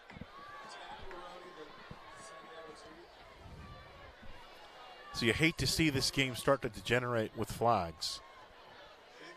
And they got to mark this off against the Wolves, it looks like. 3rd penalty on King, 27 yards assessed. And they'll start deep in the red, so to speak. Yeah, if you are King, you got to be real smart here. You don't want to dig yourself a hole. You got to try to get this, put some points on the board here with these young guys. Run the offense, right? Run your offense. Patrick Reagan has been impressive tonight, Jeff Gorham. 7 of 11 through the air for 109 yards. The disappointing aspect, they've had a couple of good drives, the Wolves have not been able to put the ball in the end zone. Yeah, but other than that, like you said, they've had very good drives. We've seen glimpses of what Patrick Reagan is going to be here in the future of King. And you said the future's bright with all these sophomores and juniors on the offensive side of the ball, for sure. Just 3 seniors. Hernandez in the backfield. He'll look to the short side of the field, down the field, incomplete. Austin Starks, the intended receiver, running with him on the coverage for Santiago was Marcus Nesby. He's the ball-hawking cornerback for the Sharks, 2nd and 10.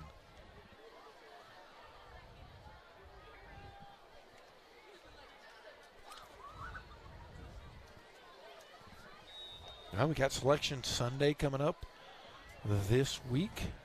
Are you going to be glued to your computer? Are you and the Fernandos doing something there? Yeah, we'll call each other and say, hey, who's playing who?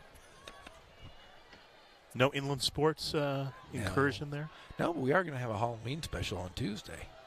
2nd and 10. Here's the give to Hernandez, stumbling up to about the 15-yard line. And first half, not much doing on the ground for King, only 25 yards, but Hernandez makes the play there. He's now got 20 yards on 8 carries. The junior, he'll be back next year. They like him a lot. Pat McCarthy talks very effusively about the young Nate Hernandez coming into the game, had 185 yards on 37 carries, averaging 5 yards a pop. First down up to the 20-yard line. Throw to the outside, in and out of the hands of Dustin Drake. It'll be ruled an incomplete pass.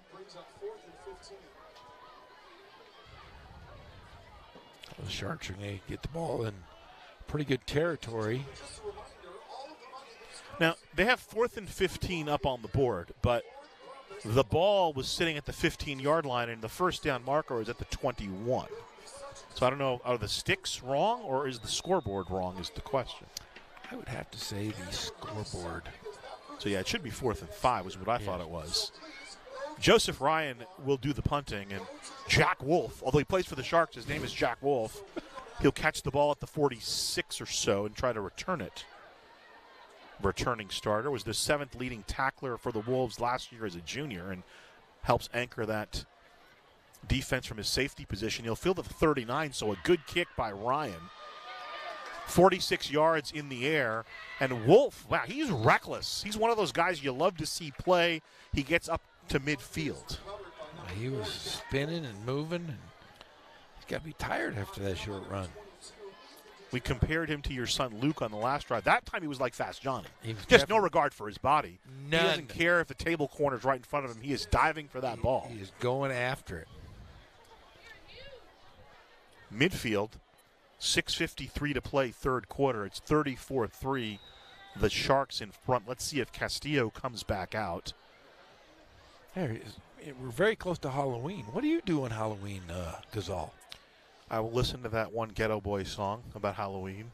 I may actually fill in for some women's hoops in the Big West. We haven't finalized anything yet on that. I got a men's game on November 1st, and I may cover the women's game on October 31st at the Matadome. Back at quarterback is Brandon Arambula.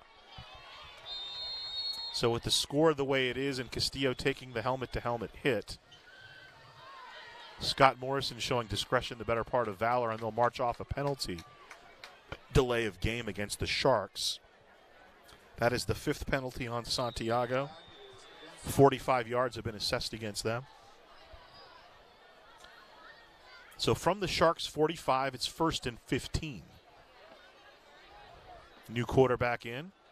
Turn and give. This is McMurtry churning his legs back over midfield, gets the penalty yardage back and then some, about 8 on the play. Gets outside to the 47-yard line of King, brought down by Brandon Camacho for the Wolves. So McMurtry now 2 carries, 19 yards. 2nd down and 6 from the King 46 for the Sharks. Schneider in motion. Arambula to throw to the outside. Complete to Kurtz. 1st down up to the 35-yard line. Another one of those guys with a good arm. Well, he's got to be happy if you got backups like that that can throw the ball. 4th reception for Jackson Kurtz. He has 40 yards in receptions. Brandon Arambula coming into the game, 7 of 15 on the season, 95 yards, a touchdown, also 6 carries for 30 yards. Last week against Corona was 5 of 7 through the year. The team was winning the game at halftime 45-0, so he threw for 82 yards and a touchdown. From the 35, 1st and 10. Option. Arambula keeps it. Over the 30, 25, DeGennaro runs him down for the Wolves. Boy, he faked everybody out on that play. He kept it, and nobody realized he had the ball. They'll move the sticks, a 10-yard pickup on the play for Brandon Arambula. 24-yard line, they'll move it up. 1st and 10, Santiago.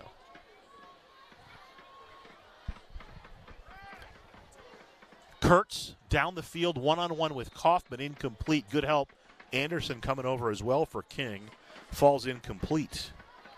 2nd down. Good defense by the Wolves there on that play. You think Kaufman taunted him? You think Kaufman said you're just a grocery boy with a list? Delivery boy with a grocery list? Brando, man, whenever. 2nd and 10 from the 24. The give up the middle, Garrett McMurtry runs headlong into Joseph Ryan. He'll stay up for a little bit, but then he'll go down. Looks like the line judge is going to mark him at the 18, 6 yards on the play for Garrett McMurtry. Now 3 carries for him, 25 yards. Clock moving third quarter. 34-3 Santiago. They have this game pretty well in hand. Scored on the first 2 possessions of the ball game. To the 17, call it 3rd and 3. Sharks driving. A little miscommunication. The ball on the turf picked up by Arambula, and he'll have the first down. Man, you know things are going right when something like that happens. It was a great, good dribble there. Picked it right off the dribble. Came right back up to him, huh? Hesitation dribble, that give and go. 8 yards on the run for Arambula. It's 1st and goal for Santiago from the 9. Look at this. Okay. Puts it on the floor. Watch him do the pick and roll. That's Stockton and Malone right there, right? That high pick and roll action. 1st and goal from the 9. Wide split on the right side for the Sharks, but they'll go left. Arambula looking, throwing. Diving incomplete at about the 5-yard line. Open on the play was Schneider. Meza was in coverage for King. It's a pretty good throw, though. Throwing away from his body. That was a very tough throw. Looked good, though. Good pass. Schneider was the backup quarterback last year. Not to be confused with the late Pat Harrington from One Day at a Time. Great character. Jeremy Schneider, the senior wide receiver. On the season, had 19 catches and a touchdown. You just went Pat Harrington on me. I went Pat Harrington. 2nd and 9. Miss Romano. Another miscommunication. Arambula this time keeps the football. He'll dive down inside the 5. De Janeiro over top. Down underneath for King, making the hit. Looked like Brandon Camacho. So 6 yards on the run for Arambula. Unstack the pile. It didn't look like he got in. McMurtry saying he did. They're saying, no, young man. 4th down. So McMurtry with a couple more yards.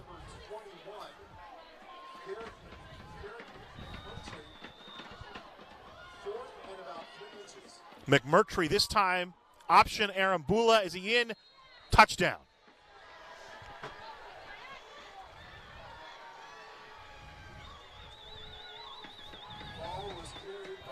So Arambula on the misdirection, on the option, gets in for the touchdown. And Santiago with another score.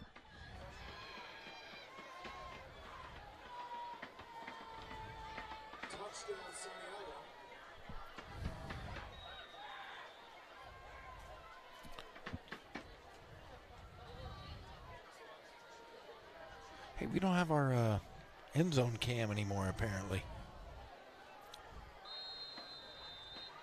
The PAT is good. It makes it 41-3.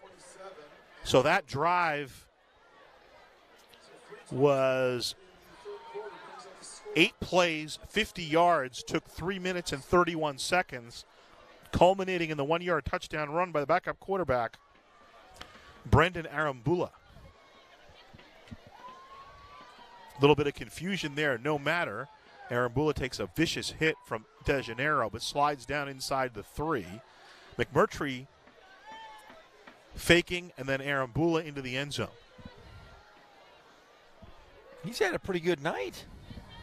Been responsible for 3 touchdowns. 1 for 3 through the air, and then he's carried the ball 4 times for 25 yards and a touchdown. I'm telling you, man, coach. You remember last week we had our end zone cam was hit by a ball. That was the talk of the town. Tyler Wheelwright. Little party conversation. He owes $3,000 to the city of Riverside. No, don't say that. Anderson loses control of the ball. That's a live It's a live football. That's a touchdown. Oh, no, they're going to rule it a touchback. Oh. So when it goes into the end zone, I've always been taught it's live. Either way, you just fall on it. But yeah. I guess the official alerted him, and that's why he stayed calm. And the ball will come out to the 20. Well, come out to the 25, right? They changed that rule. Yeah. I got to catch up on that stuff. 3:15 to play third quarter. 41-3. Sharks leading the Wolves of King.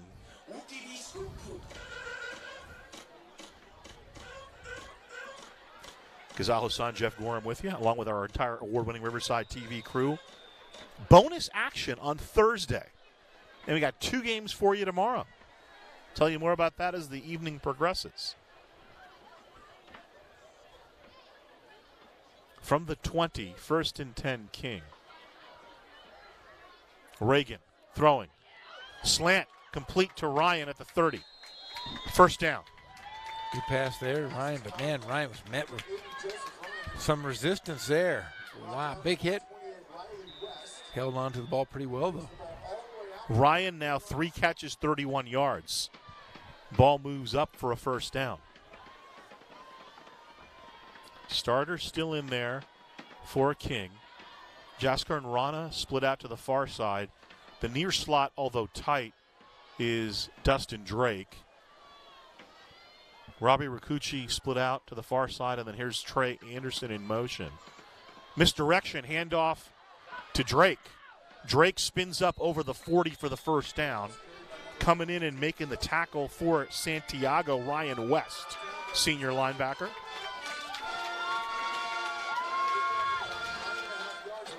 So Drake with a 10-yard run. Just a sophomore. He'll come back next year as well. Hopefully will help King kind of turn the page from this season. Get back to where they were maybe a couple of years ago. It's kind of a Nordavista-esque play there. Little double wing look. Remember, McCarthy was part of that staff that with Ken Batdorf at Nordavista where they went to the CIF championship and lost to San G. Ron Gehringer. Calling for a measurement. Ron Gehringer now the head coach at Corona. And Pat McCarthy obviously now at King playing some big boy football in the Big 8. Now, I got to say this carefully because I don't want to upset anybody or put anybody off. Just short of the first down. About three links on that chain. Might it be time for a little juxtaposition? You slide Rancho Verde into the Big 8, and you bring King into the newly fangled Raincross Conference. The only problem with that is King is dominant in so many other sports. Okay. Makes sense. Baseball team's pretty good. Tennis, golf, swimming, water polo. Steve Madrill is now over at King, right? He's the new baseball coach here, right? He came over from North. UCR alum, from a member of the White Sox organization. 2:25 to play third quarter. It's second and short. King trailing 41-3 against Santiago. So Rana at the top of your screen. In the far slot is Anderson. Joe Ryan split out to the near side.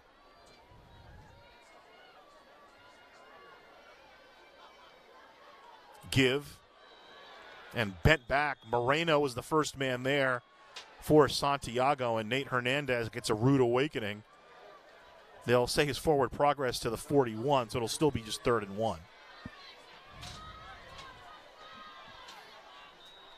The linebackers are a strong unit for Santiago. Matthew Moreno came into the game 92 tackles on the season. Big number 59, playing in the middle of that defense. 3rd and 1 from the 40. Throwing. Little miscommunication there between Drake and Reagan, and it's 4th down. Patrick Reagan now 8 of 15 through the air, 119 yards. Get a look at Drake Dustin. Best name in Riverside right now. Tight set. They're just going to go the sneak. I don't think they got it. Where the line judge is standing, it's going to be close.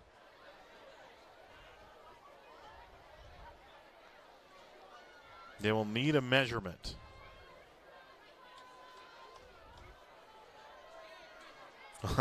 Pat McCarthy already, you can tell, didn't like the spot.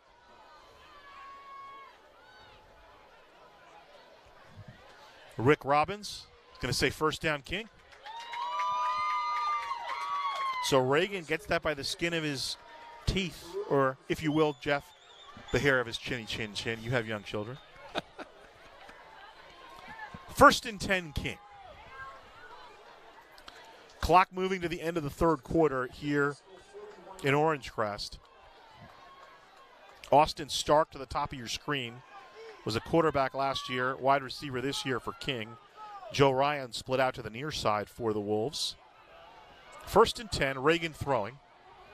Incomplete. Intended for Trey Anderson on the coverage for Santiago Marcus Nesby. Second and 10 coming up.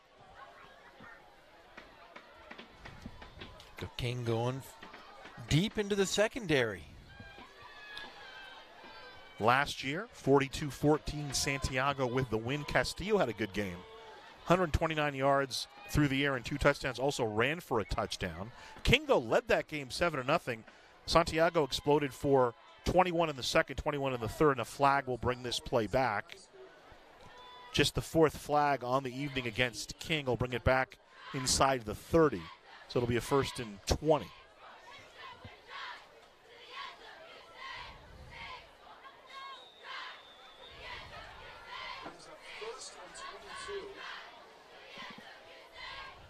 First down is in Santiago territory to the 49.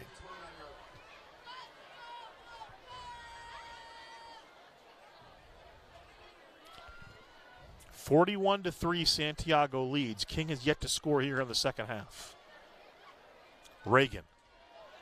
Complete to Stark. Stark over the 40 to the 42. David Castaneda back there to help out.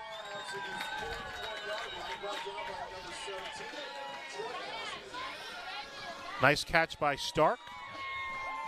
Senior gets in the scorebook. 13-yard completion brings up second and 9. Kaufman split out to the near side, near slot. Dustin. Reagan. Looking complete to Ryan. And Ryan into King territory for a first down over the 45. Well, he's a pretty good weapon. Like I said, we haven't seen too many tight ends this year, and he's a big receiver, that young man. 4 receptions for Ryan for 44 yards on the evening. Reagan now having his best night as a varsity player, 10 of 18, 145 yards. First and 10 from the Santiago 45 for the Wolves. Kaufman split out to the far side. Stark to the near side. Tight slot, near side, Drake. Hernandez goes down. That was Seamson making the play. Maybe to the line of scrimmage for Nate Hernandez.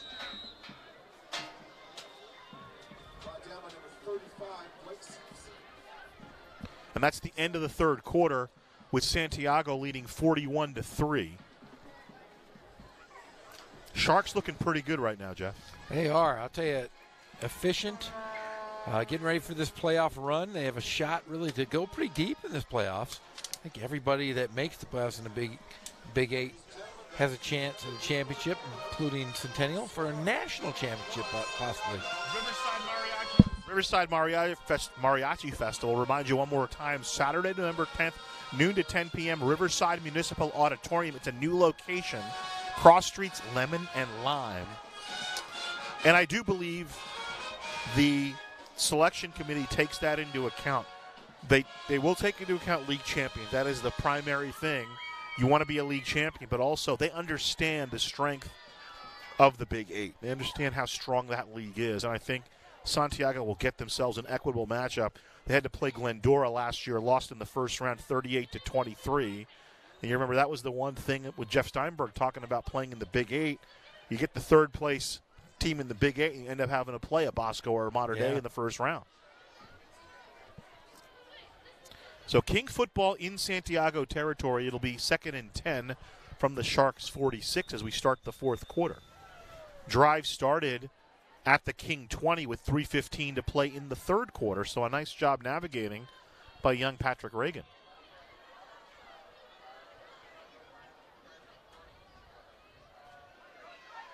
Seamson barreling down in on him.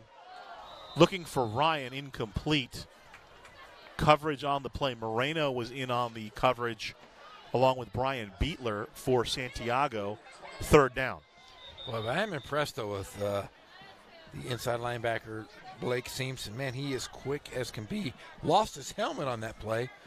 Darn near caught Reagan, got his foot as he was throwing the ball, but, man, a very tenacious defender. Leading tackler this year for Santiago was second leading tackler last year. And Scott Morrison said he plays an important role in establishing the culture of this Sharks club, kind of their spiritual leader. He's the guy that gets them going. King needs to get going here. 3rd and 10 from the Sharks 46. Reagan looking downfield for Kaufman. One-on-one coverage. Kaufman was locked in with Jordan Roney, and it's incomplete. And the clock continues to move. Running clock here on the fourth quarter. Yeah, he didn't have much time to throw. He just had to get rid of it. Get outside those hash marks and just get rid of the ball because he was being chased. 41-3, Santiago has had this one in control for a little bit now, but King just trying to play out the string here and finish strong on this season. Reagan, quick throw, and Stark just right in his hands, in and out. I don't know if you heard footsteps or not. Ball over on downs to Santiago here in the fourth quarter. We talked with Scott Morrison, the head coach of Santiago, before the game, and he looks very professorial, but he played college football. We talked about University Pacific. Quarterback was Hugh Jackson back right after Pete Carroll had left, and when he graduated the next year, John Gruden came into University Pacific. But when we spoke yesterday, he spoke about he wants his culture to be very inclusive. He wants, the kid who's got the football experience to come play at Santiago, or if you haven't, we mentioned a couple of the guys who are playing big roles tonight, hadn't played a lot of football before getting to high school. Here's the give. Scat back into King territory. About 5 yards picked up on that play. Ball carried by Carson Foster. Foster, a junior. Picks up 5 on that one. Clock continues to move. Mention the Sharks' strength of schedule. Look at those teams. That is a gauntlet. That's pretty good teams right there. I tell you, anytime Rancho Verde, man, they're really, really playing well. That big game tomorrow night between Heritage and Rancho Verde. Foster again to the 41. First down. Sticks move up. Yeah, that's a big game tomorrow night because, remember, Heritage for 8 seasons was undefeated in the Sun Belt League. If they win tomorrow, it'll be 9 years in a row without a loss in league play. Didn't somebody knock them off, though? Not in league. Oh, that's right. It was non-league. Yeah, in fact, Redlands East Valley took care of Heritage. That's right. That was the one. They're there. Yeah, that's not a league loss. I was trying to remember. But they also, Heritage beat Cajon. They beat Cajon. That's what it was. Arambula will be taken down. Getting in the backcourt, Ethan DeJaneiro. He's assisted on the tackle by Logan Hancock, and clock continues to move back to the 45-yard line of King. Hancock, just a sophomore. He'll be back next year. DeJaneiro graduates, very distinguished player. 3-year varsity starter, was on that 2016 team that made the run to the CIF Division V semifinals. 2nd and 14 from the 45. Arambula looking towards his head coach and offensive coordinator, Scott Morrison. Motion. Option. Keeping it. And he'll be spun down. I believe that was Ryan making the play. Good job keeping the contain and dropping him. 4th down coming up. Good defensive stop here by the Wolves. You play to the end, like you were saying. Let it fly, right? Play to the end. See what you can get. Like I said, you got to be excited if you're Coach McCarthy and the King Wolves. I mean, they have a very, very good core of guys coming back. And a year in strength will do well for these young men. Here's the throw. Good throw. It's complete. And that's going to be a touchdown for Santiago. Taking it into the end zone, Cade Mahoney, the junior wideout. 44-yard completion from Arambula for the touchdown to Cade Mahoney. So some other guys getting into the mix for Santiago. And you got to feel happy for those guys. Don't get a chance to play all that much. Now they're getting out some real reps here as Santiago prepares for the playoffs. Yeah, some good reps. And I'll tell you what, what's the common denominator here? Arambula. He's been all over tonight. Well, I mean, he's been responsible for, or been in, I should say, on several of these touchdowns. He's a junior. Nano Castillo is going to be graduating. So obviously an opportunity for young Brandon next year perhaps to lead this offense. And then your favorite kicker, Angelo Bayo. Bayo. Hello, Chachi. Pumps it through. Chachi. 48-3. Let's get another look at that touchdown pass. One-on-one coverage with Kaufman. He beat a real guy, a real dude for King. And to the end zone is the junior Cade Mahoney. I wonder how often we'll see that combination next year, Arambula to Mahoney. 48-3, the Sharks up big here. 5:50 to play in the fourth quarter. Ghazal Hassan, Jeff Gorham with you. Now, as we end one of these leagues, we have another big one tomorrow night. Huge. I can't wait to see the young freshman phenom from John W. North. Playoff implications. Venancio Micaele.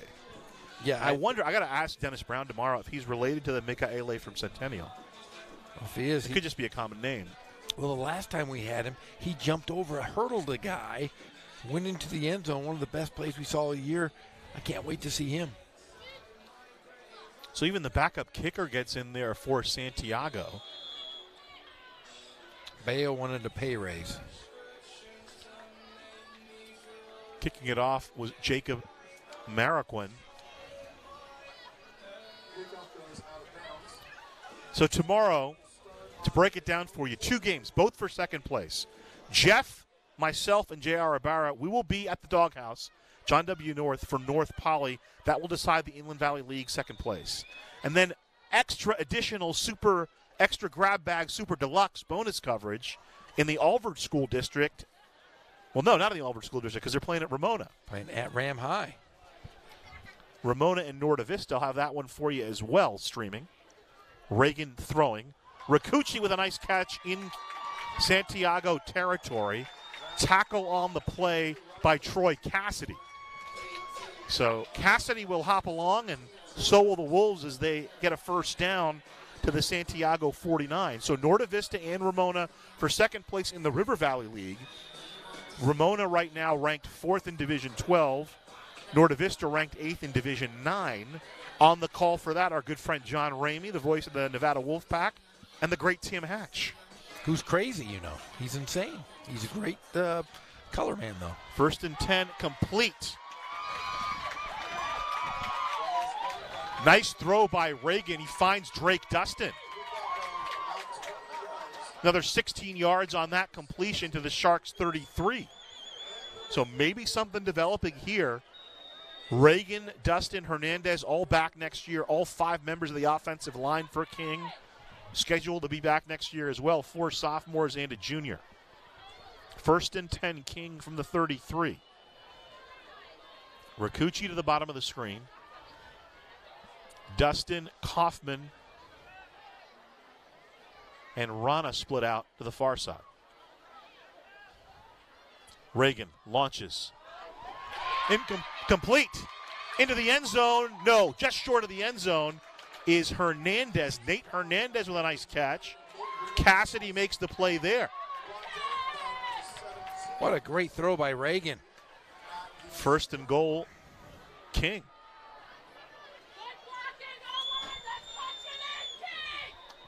So Reagan now 12 of 20 through the air. That completion for 31 yards to Hernandez. Jacob Munoz to the near side. Hernandez in the backfield. Give to Hernandez. Veering. Swerving. He's in. Touchdown, King.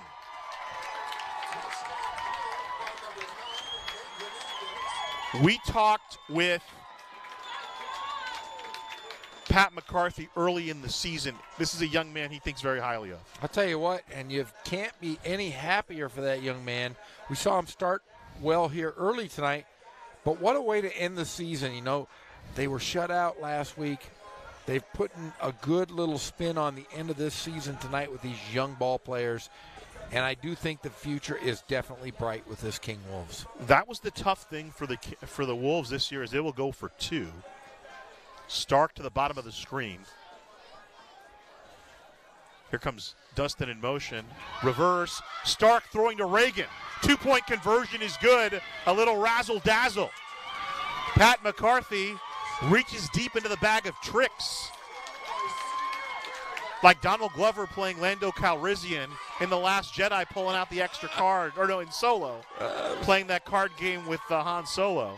Yeah, playing a little sabak. Here's the drive. Completion to Rakucci from Reagan. Here's Reagan again. Looking good in the pocket, very confident. Throws a strike to Drake Dustin. And now here's the big gainer to Hernandez. Gets wrapped up. Cassidy finally makes the tackle inside the 5. And then Hernandez to the end zone for the touchdown. And here's the 2-point conversion. 1, 2, and here's the throw.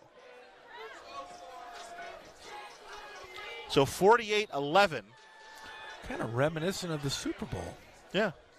Foley and Brady. Yeah. So clock moving. I don't know if Santiago will run another play. Here's the return. Making the return for Santiago is Miles Wilson, and that should do it. 48-11. Santiago pretty impressive, but a nice way to go out for King, giving the home crowd a little bit something to cheer about, Jeff Gorham. Yeah, you got to be happy. I mean, you don't get a win on the board for this year, but you have a lot to build upon, and you have a coach, one of the better minds in all of football. You know, he's had 1 year of good health, and I'll tell you what, there's a bright future for this King Wolves.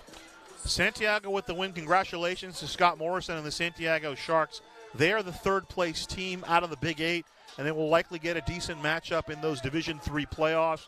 The Wolves, a tough season for them, dealing with some adversity, but as Jeff mentioned, the future is very bright. Running down some numbers through the air, Patrick Reagan did a nice job tonight. He was 13 of 23 through the air, threw for nearly 200 yards, and that final 2-point conversion at the end and the touchdown by Nate Hernandez late. Chris Anklem had a field goal as well. On the Santiago side, Nano Castillo threw for 131 yards and a couple of touchdowns. Vincent Pakleb ran for 104 yards and 3 touchdowns. Brandon Arambula ran for a touchdown as well. And Santiago looked pretty good today. They got off to an early start. They did what they needed to do. Yeah, they played efficient. They didn't make any mistakes. They didn't put the ball on the turf. No interceptions. They played solid football, solid playoff football for that matter. So Week 10, season ends. Congratulations to both Santiago and King. We're back tomorrow with a doubleheader of action. Games will go on concurrently. We'll have North and Poly. Jeff and I will have that one. John Ramey and Tim Hatch on the call for Norte Vista and Ramona. So a full slate of high school football tomorrow night in the city of Riverside. Until then, for Jeff Gorham and our entire award-winning Riverside TV crew, my name is Ghazal Hassan. The final score tonight, Santiago 48, King 11. We'll talk to you tomorrow night. So long, everybody.